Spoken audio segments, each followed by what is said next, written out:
আজকের গল্প আদাব, সমরেশ বসুর লেখা।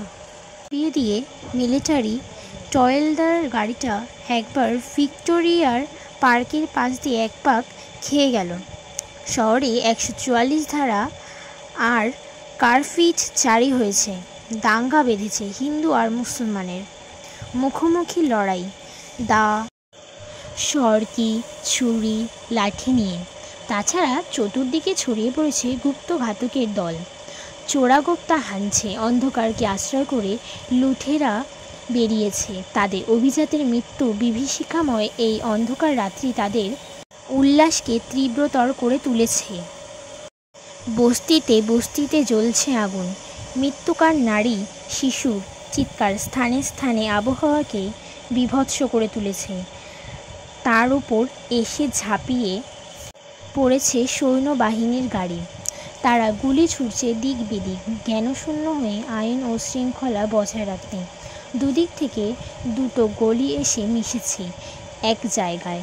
ডাস্টবিনটা উল্টে পড়েছে গলি দুটোর মাঝখানে খানিকটা ভাঙাচোরা অবস্থায়। সেটাকে আড়াল করে গলির ভেতর থেকে হামাগুড়ি দিয়ে বেরিয়ে এলো একটা লোক। মাথা তুলতে সাহস না, নির্জীবের মতো পড়ে রইল খানিকক্ষণ। কান পেতে রইল দূরের অপরিশ্রুতের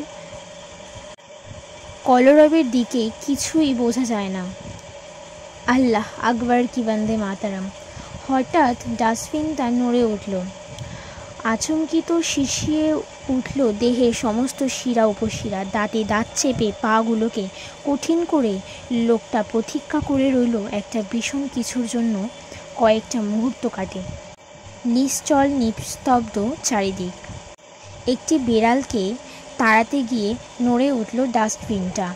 খানিকক্ষণ চুপচাপ, আবার নড়ে উঠল ডাস্টবিনটা। ভয়ের সঙ্গে কৌতূহল হলো। আস্তে আস্তে মাথা তুলল লোকটা। ওপাশ থেকে উঠে এলো ঠিক তেমনই একটা মাথা। মানুষ। পরবর্তী পর্বটি দেখতে হলে চ্যানেলটিকে সাবস্ক্রাইব করুন।